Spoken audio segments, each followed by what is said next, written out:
ಮುಂಚೆ ಬೆಂಗಳೂರು BBMP ಕೆಲಸ ಮಾಡ್ತಾ ಇದ್ದೀವಿ ನಾವು. ಓಕೆ. ರಿಟೈರ್ಡ್ ಆಯ್ತು ಈಗ. ನಿಜ ನಿಜ. ರಿಟೈರ್ಡ್ ಆಗಿ ಸುಮಾರು ಒಂದು 5 ವರ್ಷ ಆಯ್ತು. ಆಕ್ಚುಲಿ ಬೈಬ್ಯಾಕ್ ಮಾಡಬೇಕು ಅಂತ ನಾನು ತಂದೆ ಅಲ್ಲಿಂದ ನಿಮ್ಗೆ. ಖಂಡಿತ ಖಂಡಿತ. ಇದೇನಾಯ್ತು ಅಂದ್ರೆ ನಾನು ಒಂದ್ 2-3 ಅಂಗಡಿಗಳಲ್ಲಿ ಹೋಗಿ ವಿಚಾರ ಮಾಡಿದೆ. ಈ ರೀತಿ ನಾನು ಪ್ಲೇಟ್ ಮಾಡ್ತಾ ಇದ್ದೀನಿ, ನಿಮ್ಗೆ ಬೇಕಾ ಅಂತ ಕೇಳಿದೆ. ಓಕೆ. ಫಸ್ಟ್ ನಮಗೆ ಮಾಡ್ಬಿಟ್ಟು ಶಾಂಪಲ್ ತಗೊಂಡು ತೋರಿಸಿ ನೀವು ಅಂತ ಹೇಳಿದ್ರು.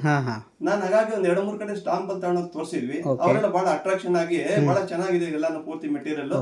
ಅದಕ್ಕೋಸ್ಕರ ನಮ್ಗೆ ಇಷ್ಟು ಕೊಡಿ. 12 ಅವರ್ಸ್ ಕೆಲಸ ಮಾಡ್ತೀನಿ.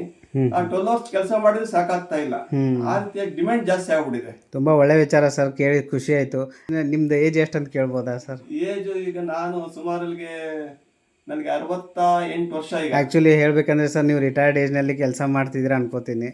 ನಿಮ್ಗೆ ಆರ್ಡರ್ಸ್ ಹೇಗೆ ಬರ್ತಾ ಇದಾವೆ ಸರ್ ಇವಾಗ? ಹೇಗೆ ನಿಮ್ದು ಇವಾಗ ಸಾಕಷ್ಟು ಅಂಗಡಿಗಳಲ್ಲಿ ಇಲ್ಲ ನಮ್ಗೆ ಇಷ್ಟ ಬೇಕು ಅಂತ ಬಹಳ ಇದು ಮಾಡಿ ಪ್ರಪೋಸಲ್ ಕೊಡ್ತಾ ಇದ್ದಾರೆ. ಓಕೆ. ನಾವು ಕೊಡೋದಕ್ಕೆ ಸಾಧ್ಯ ಆಗ್ತಾ ಇಲ್ಲ. ಹೌದಾ ಸರ್? ಹೌದು. ಯಾಕೆಂತಂದ್ರೆ ನೀವು ಒಂದು ಸರಿ ಎಲ್ಲಾ ಐಡಿಯಾ ನಮಗೂ ಬೇಕು ಅಂತ ಕೇಳಿದಾಗ ಈಗ ಇಷ್ಟಕ್ಕೆ ನಮಗೆ ಸಾಕಾಗ್ತಿಲ್ಲ. ಒಂದು ಮಿಷಿನ್ ಇಂದ ಕೆಲಸ ಮಾಡಕ್ ಆಗ್ತಾ ಇಲ್ಲ. ಓಕೆ. ಅದಕ್ಕೆ ಇನ್ನೊಂದು ಮಿಷಿನ್ ಹಾಕೊಂಡು ಸ್ವಲ್ಪ ಯಾರನ್ನ ಆಳನ್ನು ಇಟ್ಕೊಂಡು ಇನ್ನೊಬ್ರು ಯಾರು ಸೇವಕನ್ನು ಇಟ್ಕೊಂಡು ಖಂಡಿತ ಅವ್ರಿಗೆಲ್ಲ ತೋರಿಸಿ ಈ ತರ ಮಾಡ್ಬೇಕು ಅಂತಂದು ನಾವು ಆಕ್ಚುಲಿ ರಾತ್ರಿ ಒಂದ್ಸರಿ 1 ಗಂಟೆ ರಾತ್ರಿ 1 ಗಂಟೆ ಕೆಲಸ ಮಾಡ್ತೀನಿ ನಾನು. ಹೌದಾ ಸರ್? ಹೌದು, 1 ಗಂಟೆ ಕೆಲಸ ಮಾಡ್ತೀನಿ. ಹಾಯ್ ಫ್ರೆಂಡ್ಸ್, ಇವತ್ತು ಮತ್ತೊಂದ್ಸಲ ನಾವು ಲೋಟಸ್ ಇಂಡಸ್ಟ್ರಿಗೆ ಬಂದಿದ್ದೀವಿ. ಈ ಸ್ನೇಹಿತರೆ ಏನಿದೆಲ್ಲ ಫ್ಯಾಕ್ಟ್ರಿ ನಿಮ್ಗೆ ಎಲ್ಲ ಟೋಟಲ್ ಆಗಿ ತೋರಿಸ್ಬಿಡ್ತೇನೆ. ಯಾರು ಬೈಬ್ಯಾಕ್ ಬಿಸ್ನೆಸ್ ಎಲ್ಲ ಹುಡುಕ್ತಾ ಇದ್ದೀರಲ್ಲ, ಬೈಬ್ಯಾಕ್ ಬಿಸ್ನೆಸ್ ಸಲುವಾಗಿ ಈ ವಿಡಿಯೋ ನಾನು ಮಾಡ್ತಾ ಇದ್ದೀನಿ. ಯಾಕಂದ್ರೆ ತುಂಬಾ ಜನ ನಂಗೆ ಕಮೆಂಟ್ ಮಾಡ್ತಾ ಇದ್ರು, ಬೈಬ್ಯಾಕ್ ಬಿಸ್ನೆಸ್ ದಲ್ಲಿ ತುಂಬಾ ಜನ ಮೋಸ ಮಾಡ್ತಾರೆ, ಆ ತರ ಮಾಡ್ತಾರೆ ಅಂತ ತುಂಬಾ ಕಮೆಂಟ್ ಬರ್ತಾ ಇದ್ದು. ಅದೇ ತರ ಎಲ್ಲರೂ ಸರ್ ಬೈಬ್ಯಾಕ್ ಬಿಸ್ನೆಸ್ ಎಲ್ಲಿದೆ ಅಂತ ಹೇಳಿ ಇನ್ಫಾರ್ಮೇಶನ್ ಕೊಡ್ರಿ ಅಂತ ಹೇಳಿ ತುಂಬಾ ಜನ ನೀವು ಎಲ್ಲರೂ ಕೇಳ್ತಾ ಇದ್ರಲ್ಲ, ಅದ್ರ ಸಲುವಾಗಿ ಈ ಫ್ಯಾಕ್ಟ್ರಿಗೆ ಇವತ್ತು ಬಂದಿದ್ದೀವಿ. ತುಂಬಾ ಜನ ಇವ್ರ ಹತ್ರ ಏನಿದೆಲ್ಲ ಬೈಬ್ಯಾಕ್ ನ ಬಿಸ್ನೆಸ್ ನ ಮಾಡ್ತಾ ಇದ್ದಾರೆ, ಬೈಬ್ಯಾಕ್ ಬಿಸ್ನೆಸ್ ನ ತಗೊಂಡು ಯೂಸ್ ಮಾಡ್ತಾ ಇದ್ದಾರೆ. ನಿಮ್ಗೇನು ಎಲ್ಲ ಬೈಬ್ಯಾಕ್ ಬಿಸ್ನೆಸ್ ಬೇಕಂತ ಹೇಳಿ ಸ್ನೇಹಿತರೆ ಈ ಫ್ಯಾಕ್ಟ್ರಿಗೆ ನೀವು ವಿಸಿಟ್ ಮಾಡ್ಬೋದು. ಇವ್ರ ಹತ್ರ ಸ್ನೇಹಿತರೆ ನಿಮ್ಗೆ ರಾ ಮೆಟೀರಿಯಲ್ ಎಲ್ಲಾ ತರದ್ದು ರಾ ಮೆಟೀರಿಯಲ್ ನ ಸಿಗತ್ತೆ. ಯಾವ ಬಿಸ್ನೆಸ್ ಈ ವಿಡಿಯೋದಲ್ಲಿ ನಾವು ತೋರಿಸ್ತಾ ಇದೀವಲ್ಲ, ಅದರಲ್ಲಿ ನಿಮ್ಗೆ ಎಲ್ಲಾ ತರದ್ದು ಬೈಬ್ಯಾಕ್ ಬಿಸ್ನೆಸ್ ನ ಇರುತ್ತೆ. ನಿಮ್ಗೆ ಪೇಪರ್ ಪ್ಲೇಟ್ ಅಷ್ಟೇ ಅಲ್ಲ, ಇವ್ರ ಹತ್ರ ಅಗರಬತ್ತಿ ಮತ್ ಕಾಟನ್ ವೀಕ್ ಹತ್ತಿ ಬತ್ತಿ ಏನಿದೆ ಅಲ್ಲ, ಅದನ್ನು ಎಲ್ಲ ಬೈಬ್ಯಾಕ್ ಬಿಸ್ನೆಸ್ ಇದೆ. ಇವ್ರು ಓನ್ ಆಗಿ ನಿಮ್ಗೆ ಏನಿದೆ ಅಲ್ಲ ರಾ ಮೆಟೀರಿಯಲ್ ನ ರೆಡಿ ಮಾಡ್ತಾರೆ. ರಾ ಮೆಟೀರಿಯಲ್ ಏನಿದೆಲ್ಲ ಸ್ನೇಹಿತರೆ ಇಲ್ಲೇ ರೆಡಿ ಆಗ್ತಾ ಇದೆ, ನೋಡ್ಕೋಬಹುದು ನೀವು. ಈ ಮಷೀನ್ ದಲ್ಲಿ ನಿಮ್ಗೆ ಏನಿದೆಲ್ಲ ರಾ ಮೆಟೀರಿಯಲ್ ನ ರೆಡಿ ಆಗತ್ತೆ. ಈ ತರ ಸರ್ಕಲ್ ನ ಕಟಿಂಗ್ ಆಗತ್ತೆ, ಇದು ಎಲ್ಲ ನೋಡ್ಕೋಬಹುದು. ಯಾಕಂದ್ರೆ ತುಂಬಾ ತರದ್ದು ಇವ್ರ ಹತ್ರ ನಿಮ್ಗೆ ಬೈಬ್ಯಾಕ್ ಬಿಸ್ನೆಸ್ ದಲ್ಲಿ ರಾ ಮೆಟೀರಿಯಲ್ ಬೇಕಂದ್ರೆ ಅದನ್ನು ಸಿಗತ್ತೆ. ಬೈಬ್ಯಾಕ್ ಬಿಸ್ನೆಸ್ ದಲ್ಲಿ ತುಂಬಾ ತರದ್ದು ಮಾಡೆಲ್ಸ್ ಎಲ್ಲ ಅದಾವ, ಮಷೀನ್ ಅದಾವ, ನೋಡ್ಕೋಬಹುದು. ಮಷೀನ್ ದಲ್ಲಿ ನಿಮ್ಗೆ ಸಿಂಗಲ್ ಡೈ ಬೇಕಂದ್ರೆ ಸಿಂಗಲ್ ಡೈ ಸಿಗತ್ತೆ. ನಿಮ್ಗೆ ಡಬಲ್ ಡೈ ಈ ತರ ಎಲ್ಲ ಡಬಲ್ ಡೈ ಬೇಕಂದ್ರೆ ಅದನ್ನು ಸಿಗತ್ತೆ. ಈ ತರ ಎಲ್ಲ ಸ್ನೇಹಿತರೆ ನಿಮ್ಗೆ ಅರೇಕಾ ಪ್ಲೇಟ್ ರೆಡಿ ಮಾಡೋದು ಆ ತರ ಬೇಕಂತ ಹೇಳಿ ಅದನ್ನು ಇದೆ, ಇಲ್ಲೇನು ನೋಡ್ಕೋಬಹುದು.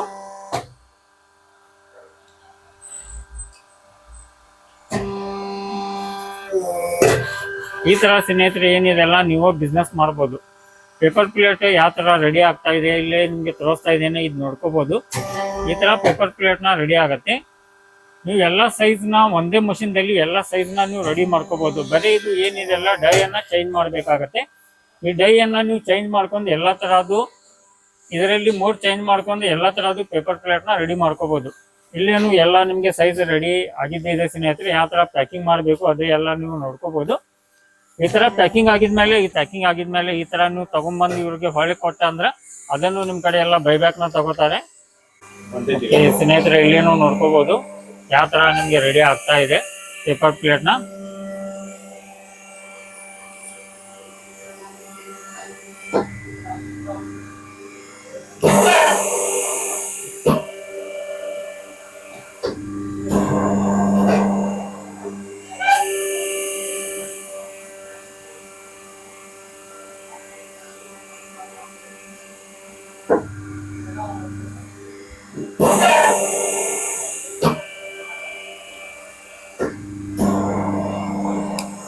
ನಿಮ್ಗೆ ಬೇಕಂತ ಹೇಳಿದ್ರು ಕಾಂಟ್ಯಾಕ್ಟ್ ಮಾಡಬಹುದು.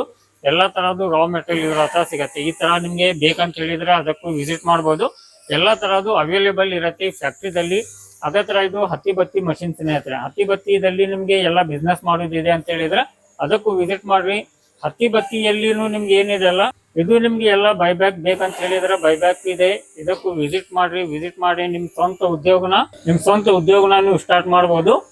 ಅದೇ ತರ ಇವ್ರ ಹತ್ರ ತುಂಬಾ ಜನನು ಬೈಬ್ಯಾಕ್ ನ ತಗೊಂಡಿದ್ದಾರೆ. ಅದು ಯಾವ ಅದಾರೆ ಅದೆಲ್ಲ ನಿಮ್ಗೆ ಈ ವಿಡಿಯೋದಲ್ಲಿ ತಿಳಿಸ್ಕೊಡ್ತೇನೆ. ಅವ್ರದ್ದು ನೀವು ರಿವ್ಯೂನ ಕೇಳ್ಕೋಬಹುದು. ನಮಸ್ಕಾರ ಸರ್. ನಮಸ್ಕಾರ ಸರ್. ಸರ್ ಮೊದಲು ನೀವು ಹೇಳಬೇಕು ಸರ್ ನಿಮ್ಮ ಹೆಸರು ಮತ್ತೆ ನಿಮ್ಮ ಇಂಟ್ರೊಡಕ್ಷನ್ ಕೊಡಿ ಸರ್, ದಯವಿಟ್ಟು ನಮ್ಮ ಸಬ್ಸ್ಕ್ರೈಬರ್ಸ್ಗೆ. ಸರ್ ನನ್ನ ಹೆಸರು ಅಬ್ದುಲ್ ಮುನಾಫ್ ಅಂತ ಹೇಳ್ಬಿಟ್ಟು. ಹಾಂ ಸರ್. ನಾವಿದೆ ತುಮಕೂರಿನವ್ರೇನೆ. ಓಕೆ. ನಾವು ಮುಂಚೆ ಬೆಂಗಳೂರು BBMP ಅಲ್ಲಿ ಕೆಲಸ ಮಾಡ್ತಾ ಇದ್ದೀವಿ ನಾವು. ಓಕೆ.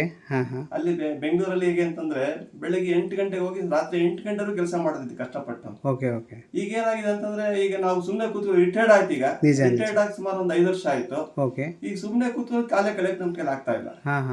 ಇದಕ್ಕೋಸ್ಕರ ಏನೋ ಒಂದು ಮಾಡ್ಬೇಕು ಅಂತ ಮೊಬೈಲ್ ಅಲ್ಲಿ ನೋಡ್ತಾ ಇದ್ವಿ. ಓಕೆ. ಆವಾಗ ನಿಮ್ದು ಈ ಪ್ಲೇಟಿನ್ ಬಂತು. ಈ ಪ್ಲಾಸ್ಟಿಕ್ ಇದ್ರದ್ದು ಪೇಪರ್ ಪ್ಲೇಟ್ಸ್ ಮಾಡೋದಕ್ಕಂತ ಒಂದು ಕ್ರಮ ಬಂತು ನಿಮ್ಮಲ್ಲಿ. ಖಂಡಿತ.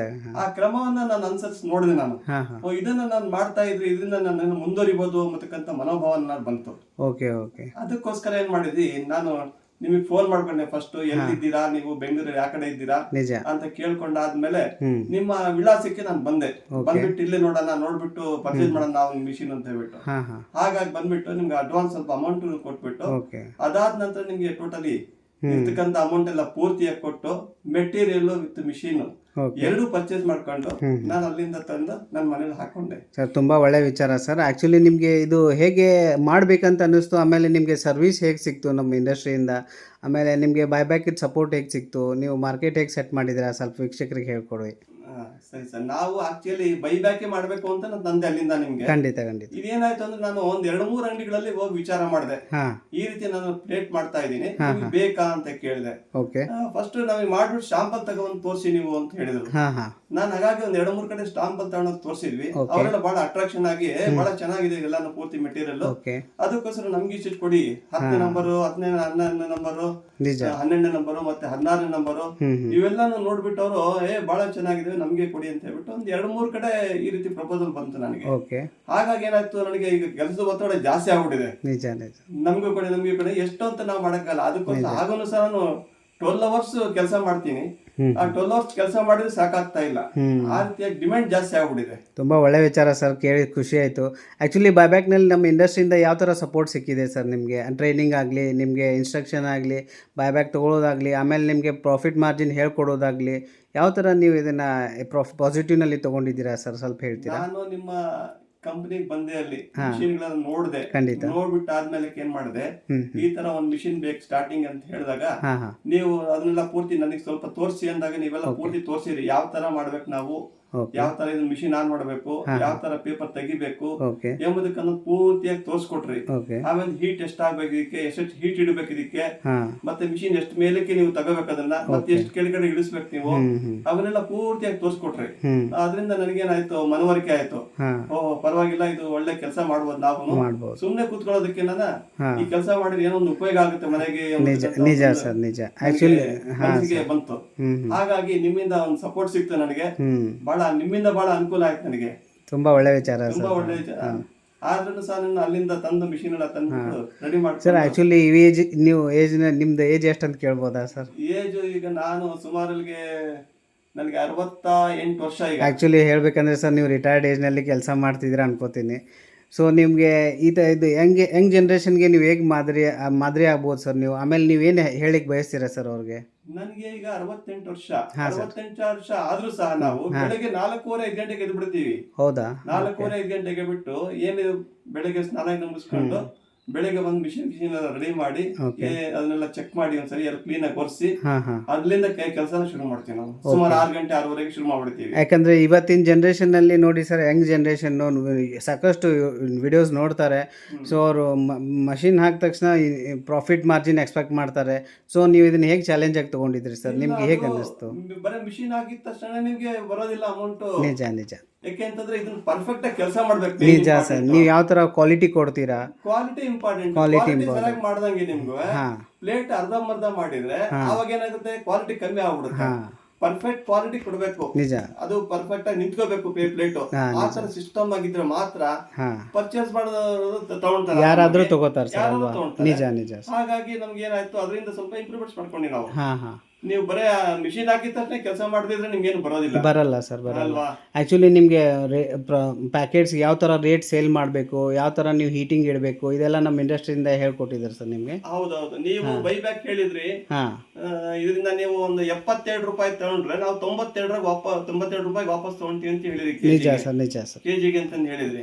ನಾವೇನ್ ಮಾಡಿದ್ವಿ, ಇಲ್ಲಿಗೆ ಬಂದ್ಬಿಟ್ಟು ಏನ್ ಮಾಡ್ತೀವಿ, ಒಂದ್ ಕೆಜಿಗೆ ಎಷ್ಟು ಪ್ಲೇಟ್ ಬರ್ತವೆ ಅದರಲ್ಲಿ, ನಿಜ ನಿಜ. ಆ ಒಂದು ಕೆಜಿಗೆ ಬರ್ತಕ್ಕಂಥ ಪ್ಲೇಟ್ ಎಷ್ಟು, ಅದರಿಂದ ಒಂದು ಕವರ್ ಅಲ್ಲಿ 14 ಹಾಕಿದ್ರೆ ಅಥವಾ 28 ಹಾಕಿದ್ರೆ ಎಷ್ಟಕ್ಕೆ ನೀವು ಸೇಲ್ ಮಾಡ್ಬೋದು. ಈಗ 14 10ನೇ ನಂಬರ್ ಏನ್ ಮಾಡ್ತೀವಿ, ಒಂದು 14 ಪ್ಲೇಟ್ ಹಾಕ್ತೀವಿ ನಾವು. 14 ಹಾಕಿದಾಗ ಏನ್ ಮಾಡ್ತೀವಿ, 10 ರೂಪಾಯಿ ಸೇಲ್ ಮಾಡ್ತೀವಿ. ಅಲ್ಲಿ 4 ಪ್ಲೇಟ್ ಜಾಸ್ತಿ ಇರ್ತವೆ. ಆದ್ರೂ ನಮ್ಗೆ ಅದರಿಂದ ಸುಮಾರು ಒಂದು ಕೆಜಿಗೆ ಒಂದು 20 ರೂಪಾಯಿ ನಮ್ಗೆ ಲಾಭ ಬಂದೇ ಬರುತ್ತೆ. ನಾವ್ ಹೇಗೆ ನಾವು ಆಟ ಆಡ್ಕೊಂಡು ಕೆಲಸ ಮಾಡಿದ್ರು ಸಹ ನೀವು ಬರುತ್ತೆ. ಅಂದ್ರೆ ಇದರಲ್ಲಿ ಉತ್ಸಾಹ ಇರ್ಬೇಕು, ಎಲ್ಲ ಚೆಕ್ ಮಾಡ್ಬೇಕು, ಪರ್ಫೆಕ್ಟ್ ಕೆಲಸ ಮಾಡ್ಬೇಕು, ಖಂಡಿತ ಅದು ಇರ್ಬೇಕು. ನಮ್ಗೆ ಉತ್ಸಾಹ ಇಲ್ದಂಗೆ ನಾವು ಸುಮ್ನೆ ಅನ್ನೆಸರಿ ಕೆಲಸ ಮಾಡೋದು ಪ್ರಯೋಜನ ಆಗೋದಿಲ್ಲ. ನಿಜ ಸರ್, ನಿಜ.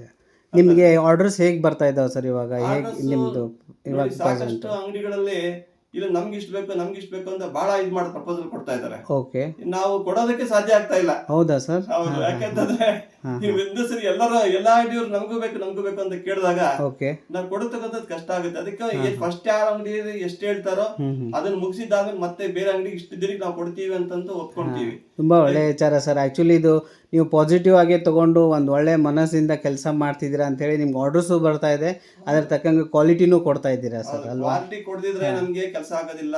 ಮೇನ್ ಕ್ವಾಲಿಟಿ ಕೊಡ್ಬೇಕು. ನಿಜ ನಿಜ. ಅರ್ಥ ಆಯ್ತಾ? ಈಗ ಮಾಡತಕ್ಕಂಥ ಕೆಲಸದಲ್ಲಿ ನಮ್ಮ ಕರ್ತವ್ಯದಲ್ಲಿ ಲೋಪ ಇರಬಾರ್ದು, ಪರ್ಫೆಕ್ಟ್ ಇರ್ಬೇಕು ಯಾವತ್ತು. ಆವಾಗ್ಲೂ ನಮ್ಗೆ ಏನೋ ಒಂದು ಇನ್ಕಮ್ ಬರ್ಬೇಕು ಅಂತಂದ್ರೆ. ಯಾಕೆ ಸುಮ್ನೆ ಯಾರನ್ನು ನನಗೆ ಬೇಕಂತ ಯಾರು ಹೇಳೋದಿಲ್ಲ. ನಿಜ ಸರ್. ಅದ್ ನಮ್ಮ ಕೆಲಸ ನೋಡ್ಬಿಟ್ಟೆ ಅವ್ರು ಬೇಕು ಅಂತ. ಖಂಡಿತ ಸರ್. ಒಂದು ಒಳ್ಳೆ ವಿಚಾರ ಇಟ್ಕೊಂಡು ನೀವು ಕೆಲಸ ಮಾಡ್ತಿದ್ದೀರಾ ಸರ್. ನಿಮಗೆ ಇನ್ನೂ ಒಂದು ಮಷೀನ್ ಹಾಕ್ಬೇಕು ಅನಿಸ್ತಿದ್ಯಾ ಸರ್? ಹೇಗೆ ನಿಮ್ದು ಈಗ ಇಷ್ಟಕ್ಕೆ ನಮಗೆ ಸಾಕಾಗ್ತಿಲ್ಲ, ಒಂದು ಮಿಷಿನ್ ಇಂದ ಕೆಲಸ ಮಾಡಕ್ ಆಗ್ತಾ ಇಲ್ಲ. ಓಕೆ, ಅದಕ್ಕೆ ಇನ್ನೊಂದು ಮಿಷಿನ್ ಹಾಕೊಂಡು ಸ್ವಲ್ಪ ಯಾರನ್ನ ಆಳನ್ನು ಇಟ್ಕೊಂಡು ಇನ್ನೊಬ್ರು ಯಾರು ಸೇವಕನ್ನು ಇಟ್ಕೊಂಡು ಖಂಡಿತ ಸರ್ ಅವ್ರಿಗೆಲ್ಲ ತೋರಿಸಿ ಈ ತರ ಮಾಡ್ಬೇಕು ಅಂತಂದು 2 ಮಿಷಿನ್ ಇಟ್ಕೊಂಡು ಕೆಲಸ ಮಾಡಿ ಸ್ವಲ್ಪ. ಹಾಗಿದ್ರೆ ನೀವೇ ಓನ್ ಕೆಲಸ ಮಾಡ್ತಿದ್ದೀರಾ ಸರ್? ಯಾರು ಲೇಬರ್ ಇಟ್ಕೊಂಡಿಲ್ವಾ? ನಾನು ಯಾರು ಲೇಬರ್ ಇಟ್ಕೊಂಡಿಲ್ಲ. Very good sir. ನಾನೇ ಪೂರ್ತಿ ನಾನೇ ಕೆಲಸ ಮಾಡ್ತೀನಿ ಹೊರತು ಓಕೆ ಇನ್ನೊಬ್ರು ಲೇಬರ್ ಇಟ್ಕೊಂಡಿಲ್ಲ ನಾನು. ಖಂಡಿತ ಸರ್. ನೀವೊಂದು ಉದಾಹರಣೆಯಾಗಿ ಮಾದರಿಯಾಗಿ ನೀವು ಹೇಳ್ಬೋದು. ಯಾಕಂದ್ರೆ ನೀವು ಈ ಏಜ್ನಲ್ಲಿ ನೀವೇ ಸ್ವಯಂ ಕೆಲಸ ಮಾಡಿ ಆಮೇಲೆ ಸೆಟಪ್ ಮಾಡಿ ಆಮೇಲೆ ಲೇಬರ್ ಇಟ್ಕೋತಿದ್ದೀರಾ.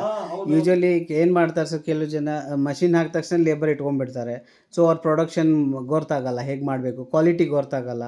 ಸೊ ಮಾರ್ಕೆಟಿಗೆ ಹೋಗ್ತಾರೆ, ಆರ್ಡರ್ಸ್ ಬರಲ್ಲ. ಸೊ ಇದು ಒಂದು ನೀವಾಗೆ ಮಾಡಿ ನೀವು ಸೆಟ್ ಮಾಡಿಕೊಂಡು ಆಮೇಲೆ ನೀವು ಲೇಬರ್ಸ್ ಇಟ್ಕೋಬೇಕು ಅನ್ನೋದು ಒಂದು ಒಳ್ಳೆ ವಿಚಾರ ಸರ್. ಯಾಕೆ ಅಂತಂದ್ರೆ ನಾವು ಮಾಡಿದಾಗ ನಮ್ಗೆ ಅನುಭವ ಉಂಟಾಗುತ್ತೆ. ಖಂಡಿತ ಯಾವ ರೀತಿ ಮಾಡಬೇಕು, ಏನ್ ಮಾಡಬೇಕು, ಹೇಗ್ ಮಾಡ್ಬೇಕು ಅನ್ನತಕ್ಕಂತ ಒಂದು ಅನುಭವ ನಮ್ಗೆ ಬರುತ್ತೆ. ಖಂಡಿತ ಸರ್. ಆ ಅನುಭವ ಇಟ್ಕೊಂಡು ಬೇರೆಯವ್ರಿಗೆ ಕರ್ಕೊಂಡ್ಬಂದು ಅವಾಗ ನಾವು ಹೇಳ್ಕೊಡ್ಬೋದು ಅವ್ರಿಗೆ. ಖಂಡಿತ. ನಮ್ಗೆ ಅನುಭವ ಇಲ್ದಿದ್ರೆ ಬೇರೆಯವ್ರಿಗೆ ಹೇಳಕ್ಕಾಗುತ್ತಾ? ಒಳ್ಳೆ ವಿಚಾರ ಸರ್. ಅದಕ್ಕೋಸ್ಕರ ಅನುಭವ ಮುಂಚೆ ಬರ್ಬೇಕು ನಮ್ಗೆ. ನಮ್ಮ ಸ್ವಂತ ಕೆಲಸ ನಾವು ಮಾಡ್ಬೇಕು. ಮಾಡಿದಾದ ನಂತರ ಇನ್ನೊಬ್ಬರಿಗೆ ಇಟ್ಕೊಂಡು ಕೆಲಸ ಮಾಡೋದಕ್ಕೆ ಅನುಕೂಲ ಆಗುತ್ತೆ ಸರ್. ಇನ್ನೊಂದು ಕೇಳ್ಬೇಕಂದ್ರೆ ನೀವು ಕೆಲವೊಂದು ಹೇಳ್ತಾರೆ ಸರ್, ಬೈಬ್ಯಾಕ್ ಅನ್ನೋದು ಒಂದು ಮೋಸ ಅಂತ. ಅಂದ್ರೆ ನಿಮ್ಗೆ ನಮ್ಮ ಕಡೆಯಿಂದ ಯಾವ ತರ ನಿಮ್ಗೆ ಸಪೋರ್ಟ್ ಸಿಕ್ತು ಅನ್ನೋದು ಒಂದು ಹೇಳಿಕೆ ವಿಚಾರ ಮಾಡ್ತೀರಾ? ಇಲ್ಲ, ಬೈಬ್ಯಾಕ್ ಅಂದ್ರೆ ಅದು ಬಹಳ ಒಳ್ಳೇದು.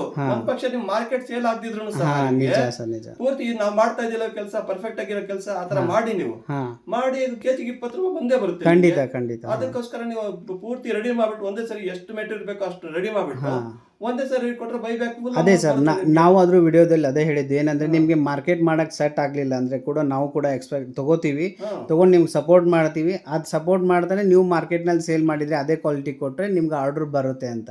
ಸೊ ಅದೇ ತರ ನೀವು ಮಾಡಿದ್ದೀರಾ ಅನ್ಕೋತೀವಿ, ಮಾಡ್ಕೊಂಡು ನೀವು ಒಂದು ಬಿಸ್ನೆಸ್ ಸೆಟ್ ಮಾಡ್ಕೊಂಡಿದ್ದೀರಾ. ಸೊ ನಿಮ್ಗೆ ಅದೇ ನಮ್ಮ ಕಡೆಯಿಂದ ಯಾವ ತರ ನಿಮ್ಗೆ ಇದನ್ನ ಸಪೋರ್ಟ್ ಸಿಕ್ತಂತೀರಾ ಸರ್? ನನಗೆ ಬಹಳ ಸಪೋರ್ಟ್ ಸಿಕ್ಕಿದೆ. ಯಾಕೆಂದ್ರೆ ಒಂದು ಧೈರ್ಯ ಬಂತು. ಯಾಕೆ ಯಾವ ಧೈರ್ಯ ಅಂತಂದ್ರೆ ಒಂದ್ ಪಕ್ಷ ಮಾರ್ಕೆಟ್ ಅಲ್ಲಿ ಸೇಲ್ ಆಗಿದ್ರು ಸಹ ನಿಮಗೆ ಕೊಡತಕ್ಕಂತ ಒಂದು ಒಂದು ಇದೆಯಲ್ಲ, ಆ ಕೆಲಸ ಮಾಡ್ಬೋದಲ್ಲ. ಒಂದ್ ಪಕ್ಷ ನಾನು ಮಾಡಿದ್ದನ್ನ ಯಾರು ತಗೊಂಡಿದ್ರು ನಿಮ್ಗೆ ಕೊಡೋದಕ್ಕೆ ಅನುಕೂಲ ಆಗುತ್ತೆ ಸರ್. ಆಕ್ಚುಲಿ ನೀವು ಫಸ್ಟ್ ಟೈಮ್ ನಮ್ಮ ಇಂಡಸ್ಟ್ರಿಗೆ ಬಂದಾಗ ಒಂದು ಮಾತು ಹೇಳಿದ್ರಿ ಸರ್, ನನ್ನ ಏಜ್ ಪರ್ಸನ್ ನಾನು ಮಾರ್ಕೆಟ್ನಲ್ಲಿ ಸೇಲ್ ಮಾಡಲ್ಲ, ಸೊ ನಾನೇ ನಿಮ್ಗೆ ಕೊಡ್ತೀನಿ, ನೀವೇ ತಗೋಬೇಕಂತ. ಸೊ ಅದಕ್ಕೇನಂತ ಹೇಳ್ತೀರಾ ಸರ್? ಆಕ್ಚುಲಿ ನಾನು ಅನ್ಕೊಂಡೆ, ನಾವು ಒಂದು ಆಫೀಸರ್ ಆಗಿ ಕೆಲಸ ಮಾಡಿದವನು ಈ ಮಾರ್ಕೆಟ್ ಅಲ್ಲಿ ಹೋಗ್ಬಿಟ್ಟು ಹೆಂಗಪ್ಪ ನಾನು ಕೊಡೋದು ಅಂತಕ್ಕಂಥದ್ದು ನನಗೆ ಹಿಂದೆಟ್ಟಿತ್ತು ನನಗೆ ಸ್ವಲ್ಪ. ನಿಜ. ಈಗ ನಾವೇನ್ ಮಾಡ್ತೀವಿ, ಇದು ಸರಿ ಇಲ್ಲ, ನಾನು ಜನಗಳಲ್ಲಿ ಬೆರಿಬೇಕು. ನಾವು ಪಬ್ಲಿಕ್ ಅಲ್ಲಿ ಬೆರ್ತು, ಅಂಗಡಿಗಳಲ್ಲಿ ಬೆರ್ತು ಅವರಿಂದ ಮನೋಭಾವನ ಅವ್ರು ನಮ್ ಕಡೆ ತಿರ್ಸ್ಕೊಂಡು ಇಲ್ಲ ಈ ತರ ಇದೆ ಹಿಂಗಿದೆ ಅಂತ ಹೇಳಿದಾಗ ಸ್ವಲ್ಪ ನನಗೆ ಸೇಲ್ ಆಗೋದಕ್ಕಂತ ಒಂದು ಕೆಲಸ ನನಗೆ ಸಿಕ್ತು. ಯಾಕೆ ಎಲ್ಲಾ ಕಡೆ ಮಾರ್ಕೆಟ್ ನನಗೆ ಇಂಪ್ರೂವ್ಮೆಂಟ್ಸ್ ಆಯ್ತು. ಹಂಗಾಗಿ ಏನ್ ಮಾಡ್ತಿದ್ರಿ, ಸುಮಾರು 2-3 ಕಡೆ, ಈಗ ಮಂಡಿಪೇಟೆನಂತೆ, ಆಮೇಲೆ ದೊಡ್ಡ ಮಾರ್ಕೆಟ್, ಚಿಕ್ಕ ಮಾರ್ಕೆಟ್, ಎಲ್ಲಾ ಕಡೆ ವಿಚಾರ ಮಾಡಿದಾಗ ಏನಾಗ್ತಿದೆ ಅಂದ್ರೆ ನಮಗೆ ಕೊಡಿ ಅಂತ ಜಾಸ್ತಿ ಡಿಮ್ಯಾಂಡ್ ಜಾಸ್ತಿ ಆಗ್ಬಿಡುತ್ತೆ. ಸರ್ ಮೇನ್ ಇನ್ನೊಂದು ಏನು ಹೇಳ್ಬೇಕು ಅನಿಸ್ತಿದೆ ಅಂದರೆ ನೀವು ಮಾಡೋ ಕ್ವಾಲಿಟಿ ಮೇಲೆ ನಿಮಗೆ ಆರ್ಡರ್ಸ್ ಬರ್ತಾ ಇದೆ ಹೌದೌದು ಅಲ್ವಾ? ಸೊ ಆ್ಯಕ್ಚುಲಿ ನೋಡಿ ಯಾವ ಥರ ಮಾಡಿ ಹೇಗಾರ ಮಾಡಿ ಕೊಡ್ತಾರೆ, ಸರಿ ಫಿನಿಶಿಂಗ್ ಸರಿ ಇರಲ್ಲ, ಸೊ ಅದರಿಂದ ಆರ್ಡರ್ಸ್ ಬರಲ್ಲ. ಸೊ ನೀವು ಆರ್ಡರ್ಸ್ ಚೆನ್ನಾಗಿ ತೆಗಿತಾ ಇದ್ದೀರಾ ಅಂದರೆ ನಿಮ್ಗೆ ಕ್ವಾಲಿಟಿ ಚೆನ್ನಾಗಿದೆ ಅಂತ ನಿಮ್ಗೆ ಆರ್ಡರ್ಸ್ ಬರ್ತಾ ಇದೆ ಅಲ್ವಾ? ಸೊ ನೀವೊಂದು ಅದೇ ನೀವು ಇದೇ ಈ ಏಜ್ನಲ್ಲಿ ನೀವು ಮಾಡಿ ಸೆಟ್ ಮಾಡಿದ್ರೆ ಒಂದು ಬಿಸ್ನೆಸ್ ಈ ಏಜ್ನಲ್ಲಿ ಮಾಡ್ತಿದ್ದೀರಾ ಅಂದರೆ ಒಂದು ಚಾಲೆಂಜ್ ಸರ್. ಹೌದು, ಈ ಏಜ್ ಅಲ್ಲಿ ಮಾಡ್ಬೇಕಾದ್ರೆ ಯಾಕಂದ್ರೆ ನಾವು ಮೊದಲಿಂದ ರೂಢಿ ಇದೆ ನಮ್ಗೆ ಕೆಲಸ ನಿಜ ಸರ್, ಮಾಡಿ ಬ್ಯಾಕ್ಗ್ರೌಂಡ್ ಬಿಸ್ನೆಸ್ ಬ್ಯಾಕ್ಗ್ರೌಂಡ್ ಇರಲ್ಲ. ಒಂದು ಸುಮಾರು ಒಂದು 10-11 ವರ್ಷಗಳು ಒಂದು ಬಾಲಕನ ಇದ್ದಾಗ ನಾನು ಅಲ್ಲಿಂದಾನು ಸಹ ನಾವು ಬೆಳಗ್ಗೆ ಎದ್ದು ಸಂಜೆವರೆಗೂ ಕೆಲಸ ಮಾಡತಕ್ಕಂತ ಒಂದು ಸ್ಕೂಲ್ ಶಾಲೆಗೆ ಹೋಗ್ಬಿಟ್ಟು ಸಹ ಕೆಲಸ ಮಾಡ್ತಾ ಇದೀವಿ ನಾವು. ಆ ರೀತಿ ಕೆಲಸ ಮಾಡಿದವ್ರು ಏನಾಗಿದೆ ಇವತ್ತು ಅದೇ ಒಂದು ಕಸುವನ್ನ ಅಥವಾ ಮನೋಭಾವನ ಬೆಳೆಸ್ಕೊಂಡು ಬಂದಿದೆ ಅಂತ ಇವತ್ತು ನನಗೆ ಬಹಳ ಅನುಕೂಲ ಆಗ್ತಾ ಇದೆ. ಯಾವುದೇ ಒಂದು ವೃತ್ತಿ ತೆಗೆದುಕೊಂಡ್ರೆ ಆ ವೃತ್ತಿಯಲ್ಲಿ ಒಂದು ಮನೋಭಾವ ಇರ್ಬೇಕು, ಮನೋಕಲ್ಪನೆ ಇರ್ಬೇಕು. ಅದ್ರಲ್ಲಿ ಯಾವಾಗ ಏನಾಗುತ್ತೆ ನಮ್ಮ ಮನಸ್ಸು ಆ ಕಡೆ ಕೇಂದ್ರೀಕರಿಸಿದಾಗ ಅದು ಪರ್ಫೆಕ್ಟ್ ಆಗುತ್ತೆ. ನಮ್ಮ ಮನಸ್ಸನ್ನ ನಾವು ಕೇಂದ್ರೀಕರಿಸಿದಂಗೆ ಬೇರೆ ಕಡೆ ಮನಸ್ಸು ಇಟ್ಕೊಂಡು ಹೆಂಗೋ ಹಂಗೆ ಕೆಲಸ ಮಾಡಿದ್ರೆ ಆಗೋದು ಸಾಧ್ಯ ಇಲ್ಲ. ಆವಾಗ ನಮ್ಮ ಗುಣಮಟ್ಟವನ್ನ ನಾವೇ ಅಳತೆ ಮಾಡ್ಕೋಬೇಕು. ನಾನು ಮಾಡೋದು ಕರೆಕ್ಟ್ ಆಗಿದೆಯಾ, ನನ್ನ ಮನಸ್ಸಿಗೆ ಒಪ್ಪಬೇಕು. ಮುಂಚೆ ನಮ್ಮ ಮನಸ್ಸಿಗೆ ಒಪ್ಪಿದಾಗ ಏನಾಗುತ್ತೆ, ನಾವು ಮಾಡೋದು ಕರೆಕ್ಟ್ ಆಗಿದೆ ಅಂತಂದ್ರೆ ಹೊರಗಡೆ ತಗೊಂಡೋದನ್ನ ಅವರು ಸಹ ಒಪ್ಕೊಂತಾರೆ, ಚೆನ್ನಾಗಿದೆ ಕೆಲಸ ನಿಮ್ದು ಅಂತ ಹೇಳ್ಬಿಟ್ಟು. ಆವಾಗ ಏನಾಗುತ್ತೆ ಅಂದ್ರೆ ಡಿಮ್ಯಾಂಡ್ ಬರುತ್ತೆ, ನಿಮ್ಗೆ ಹೆಚ್ಚಿಗೆ ಡಿಮ್ಯಾಂಡ್ ಬರುತ್ತೆ ಕೆಲಸ. ನಾವು ಆಕ್ಚುಲಿ ರಾತ್ರಿ ಒಂದ್ಸರಿ 1 ಗಂಟೆ ರಾತ್ರಿ 1 ಗಂಟೆವರೆಗೆ ಕೆಲಸ ಮಾಡ್ತೀನಿ ನಾನು. ಹೌದಾ ಸರ್? ಹೌದು, 1 ಗಂಟೆವರೆಗೆ ಕೆಲಸ ಮಾಡ್ತೀನಿ. ನಮ್ಮ ಮನೆಯಲ್ಲಿ ಯಾಕ್ರಿ 1 ಗಂಟೆವರೆಗೆ ಕೆಲಸ ಮಾಡ್ತೀರಾ, ಮಾಡ್ಬೇಡಿ, ಕೆಲಸ ಮಾಡ್ಬಿಡಿ, ನೀವು ಎಷ್ಟು ಬೇಕು ಅಷ್ಟು ಮಾಡಿ ಅಂತ ಹೇಳ್ತಾರೆ. ಹಂಗಾಗಿ ಅಲ್ಗೂ ಸಹ ಒಂದು 8 hours 10 hours ಕೆಲಸ ಮಾಡ್ತೀನಿ ನಾನು. ಸರ್ ನಿಮ್ಗೆ ಆ್ಯಕ್ಚುಲಿ ಇಲ್ಲಿ ಬಂದು ನಿಮ್ಗೆ ಈ ಥರ ಮಾಡೋದಕ್ಕೆ ನಮಗೂ ತುಂಬ ಖುಷಿ ಆಗ್ತಾ ಇದೆ. ಆ್ಯಕ್ಚುಲಿ ನಿಮಗೆ ವೀಕ್ಷಕರು ನೋಡಿ ಕಲೀಲಿ ಅಂತ ನಾವು ಅನ್ಕೋತೀವಿ. ಆಮೇಲೆ ನಮ್ಮ ವೀಕ್ಷಕರಿಗೆ ಏನು ಹೇಳಿಕ್ ಬಯಸ್ತೀರಾ ಸರ್ ನೀವು? ಈಗ ನಮ್ಗಿಂತ ಕಿರಿಯರಿದ್ದಾರೆ, ಅವ್ರಿಗೆ ಹೆಚ್ಚಿನ ಶಕ್ತಿ ಇರುತ್ತೆ. ನಿಜ ಒಂದು ಒಳ್ಳೆ ಗುರಿ ಮುಟ್ಬೇಕು ಅನ್ನತಕ್ಕಂಥ ಮನೋಭಾವ ಅವರಲ್ಲಿ ಬರಬೇಕು. ಖಂಡಿತ ಸರ್. ನಾನು ಕೆಲಸ ಮಾಡ್ಬೇಕು ಅನ್ನತಕ್ಕಂಥ ಮನೋಭಾವ ಅವ್ರಿಗೆ ಬರಬೇಕು. ಖಂಡಿತ. ಆವಾಗ ಏನಾಗುತ್ತೆ ಅಂತಂದ್ರೆ ತನ್ನಷ್ಟಿಗೆ ತಾನೇನೆ ಅದು ಮುಂದುವರಿಯೋದಕ್ಕೆ ಅಥವಾ ಮುಂದೆ ಒಂದು ಸಂಪಾದನೆ ಮಾಡಿ ಒಂದು ಒಳ್ಳೆ ಆಸ್ತಿ ಸಂಪಾದನೆ ಮಾಡೋದಕ್ಕೂ ಅನುಕೂಲ ಆಗುತ್ತೆ. ಅದಕ್ಕೋಸ್ಕರ ಇವತ್ತಿಂದ ನಾವು ದೊಡ್ಡವರಾಗಲಿ ಚಿಕ್ಕವರಾಗಿರ್ಬೋದು ನಾವು, ಆದ್ರೆ ನಮ್ಮ ಒಂದು ಕರ್ತವ್ಯ ನಿಷ್ಠೆ ಅನ್ನತಕ್ಕಂಥದ್ದು ಮೇನ್ ಇರ್ಬೇಕು. ನೀವು ಕರ್ತವ್ಯ ನಿಷ್ಠೆ ಅಂದ್ರೆ ಏನು ಕೆಲಸ ಮಾಡಕ್ ಆಗೋದಿಲ್ಲ. ಮೇನ್ ಚಿಕ್ಕವರಿಂದಾನೆ ಅಥವಾ ಒಂದು 10 ವರ್ಷ 15 ವರ್ಷ 20 ವರ್ಷ ಆಗ್ಬೋದು, 25 ವರ್ಷ ಇರ್ಬೋದು ಅವ್ರಿಗೆ. ಆ ಏಜ್ ಅಲ್ಲಿ ಏನಂತಂದ್ರೆ ಒಳ್ಳೆ ಕೆಲಸ ಮಾಡ್ಬೇಕು ನಾವು. ಹಗಲು ರಾತ್ರಿ ಸ್ವಲ್ಪ ಕೆಲಸ ಮಾಡಿದ್ರೆ ಅದರಷ್ಟಿಗೆ ಸೇಲ್ ಆಗುತ್ತೆ. ನಾವೇನು ಕೂತ್ಕೊಂಡಲ್ಲೇ ನೋಡ್ರಿ, ಈಗ ನಾನು ಸುಮ್ಮನೆ ಕೂತ್ಕೊಂಡಿದ್ರೆ ಫೋನ್ ಮಾಡ್ತಾ ಇದಾರೆ, ನಮಗೆ ಪ್ಲೇಟ್ ಬೇಕ್ರಿ ಕಳಿಸ್ರಿ ಅರ್ಜೆಂಟ್ ಆಗಿ ಅಂತ. ಈ ತರ ಡಿಮ್ಯಾಂಡ್ ಬರುತ್ತೆ ನಮಗೆ. ಖಂಡಿತ ಸರ್, ಖಂಡಿತ. ಥ್ಯಾಂಕ್ ಯು ಸರ್, ನಿಮ್ ಜೊತೆ ಮಾತಾಡಿದ್ರಿ.